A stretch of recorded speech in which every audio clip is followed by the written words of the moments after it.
먼저 사사기 14장 1절부터 3절까지 있는 말씀을 보도록 하겠습니다.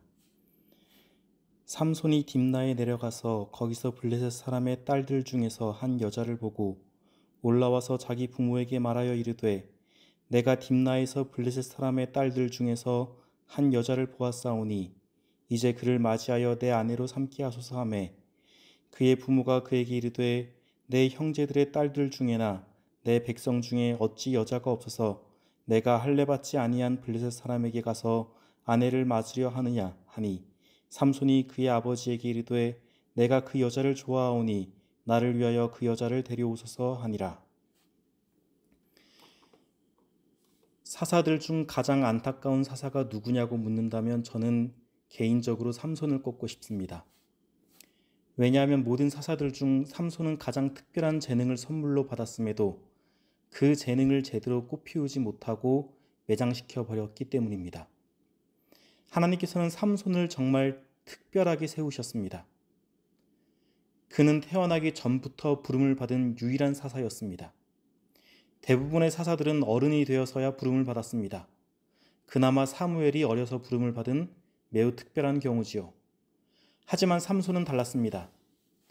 하나님의 사자가 그의 부모에게 직접 나타나서 삼손의 탄생과 그가 사사로 부름을 받았다는 사실을 알렸습니다.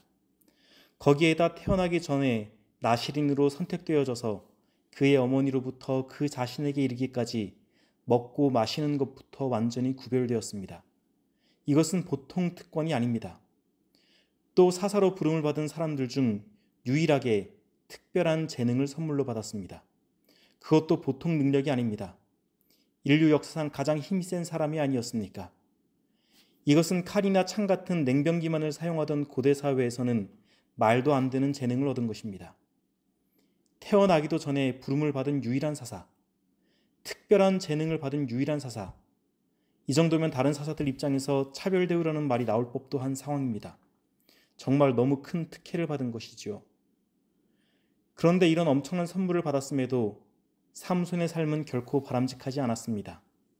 그의 삶을 살펴보면 계속해서 안타까운 일의 연속입니다. 오늘 본문은 그의 삶에 대한 이야기를 시작하는데 그 시작부터 무엇인가가 잘못되었음을 보여줍니다.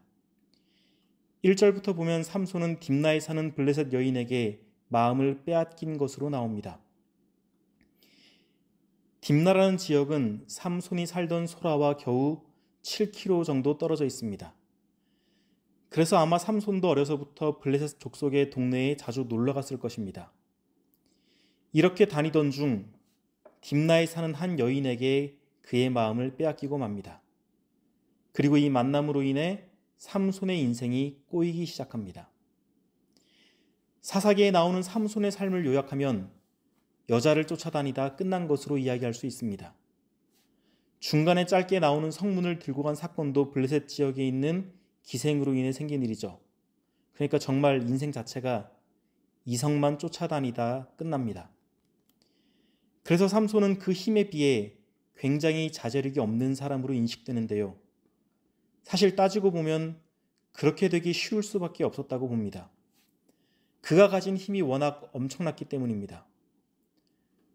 어려서부터 힘이 남달랐다는 것은 다시 말해 아무도 그를 막을 수도 말릴 수도 없었다는 말입니다.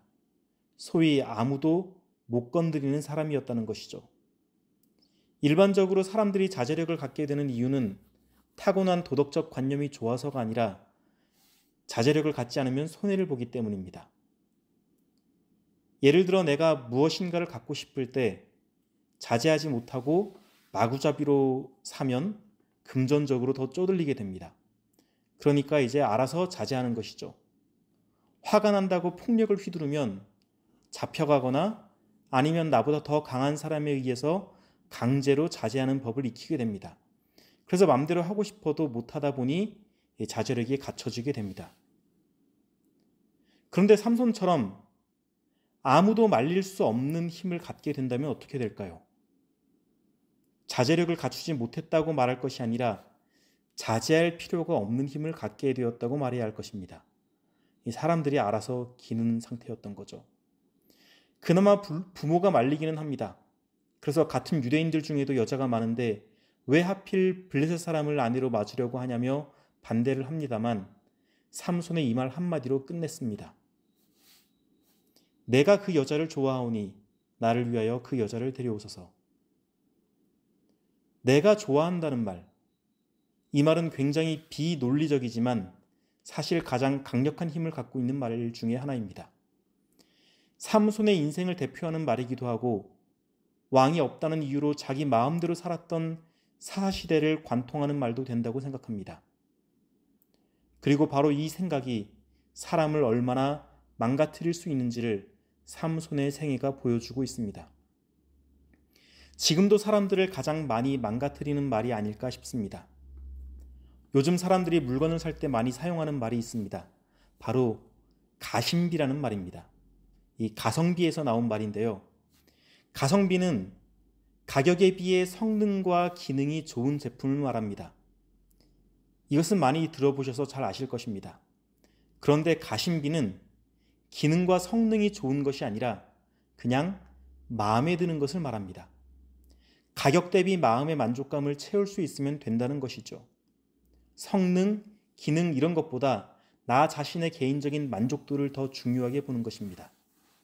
뭐가 더 좋고 나쁘고 이런 것은 크게 중요하지 않습니다. 내가 만족하느냐 아니냐가 중요한 것입니다. 이것은 어디까지나 물건을 사는 일에 불과한 것이지만 사실 이런 풍조는 여러 분야에 걸쳐 있습니다. 특히 신앙에 관해서도 마찬가지입니다. 옛날 사람들은 옳고 그름을 많이 따졌기 때문에 종교를 선택하는 일에 있어서도 이와 같은 방식을 따졌습니다.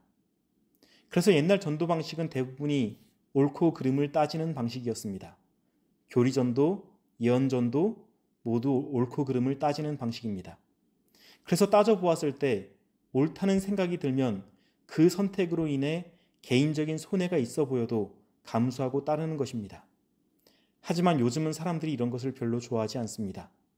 무엇이 옳고 그르냐보다 더 중요하게 보는 것이 바로 심리적인 만족감입니다. 내가 보기에 좋아 보이면 좋은 것이고 나를 불편하게 만드는 요소들이 있으면 받아들이지 않습니다. 어쩔 수 없는 시대의 흐름이라고 생각하지만 사실 이러한 흐름은 점점 사회가 이기적이고 욕망 중심으로 흘러가고 있다는 것을 보여줍니다. 그리고 그 끝은 삼손의 생애가 보여주는 것처럼 결코 좋은 결과를 가져오지 못할 것입니다. 내가 좋아하는 것, 나의 욕망이 이끄는 대로 따라가는 것이 아니라 말씀을 통해 무엇이 옳고 그른지를 따져 옳은 것을 과감하게 취하는 신앙, 하나님의 뜻이 무엇인지를 묻는 신앙을 해야 하지 않겠습니까? 감사합니다.